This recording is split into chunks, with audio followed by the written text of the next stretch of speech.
Hey there, everybody. Today, we're going to be discussing the 5 phases of project management. To get you started, project planning can be very stressful and difficult.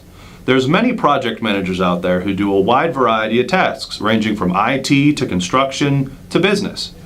And I'm sure all of these people can relate to it being a difficult task. However, simply follow these steps and you can reap all the benefits. The 5 phases of project management are, in order, project initiation, project planning, project execution, project monitoring and control, and finally, project closure.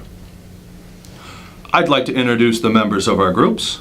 We have Tony Michelotti, Mason Cravener, Stephen Costi, and myself, Jeremy Salisbury. By utilizing the 5 phases, you can save time and effort. By spending just a little more time on preparation, you can save far more when it comes to execution. These so-called alpha managers spend almost twice the amount of time planning, and as a result, save way more time and money during the more expensive execution phase. Next, I'll pass you off to Tony.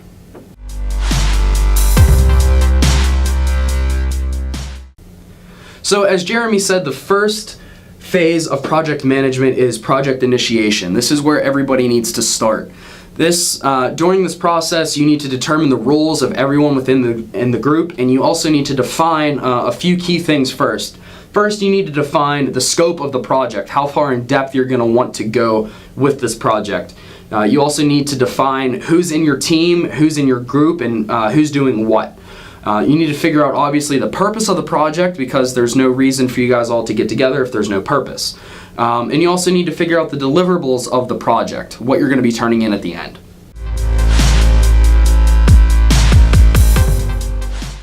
The second phase of project management is what we call planning. This is where you devise and maintain a workable scheme or schedule that helps ensure the project addresses what the organization actually needs, what the purpose of the project is. So you need to include the development of a few plans. So the first plan you need is the cost management plan.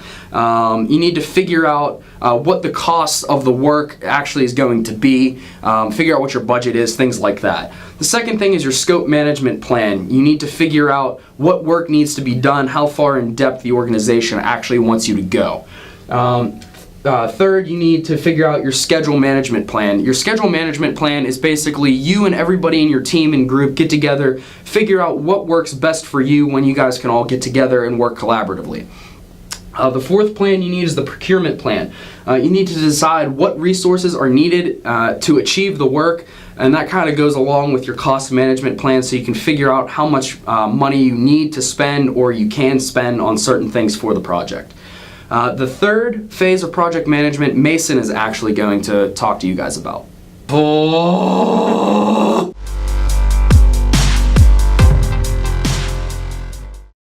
Hi, I'm going to talk about the execution and monitoring and controlling phase of the project plans. Your execution is the longest of the 5 phases for a number of reasons.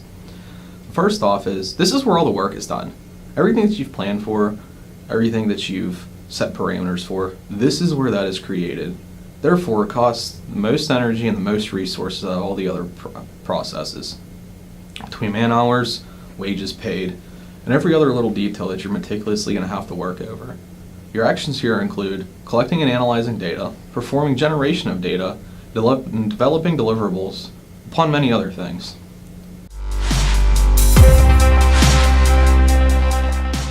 When deviations are detected, corrective measures are taken.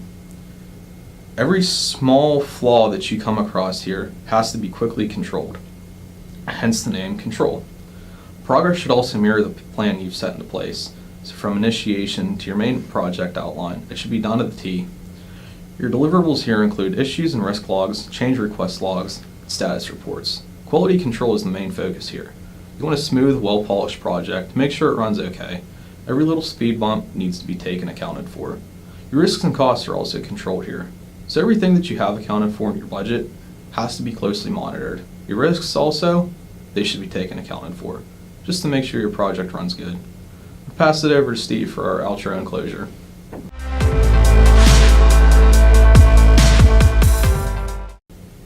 Alright, so the last and final step is a closure. This is the last step of the project, which involves finalizing all activities, including the deliverables, organizational process, assets, updates in the final project. This is our references we use to get all our info for this project.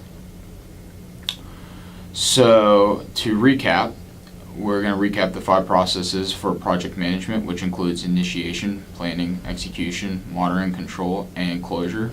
Make sure to follow this process to ensure project success. Make sure that all team members know their assignments and does them. Also, keep in mind the scope of the project, the purpose of the project, and the calculation of the project. And thank you for watching this, and I hope that you enjoyed it.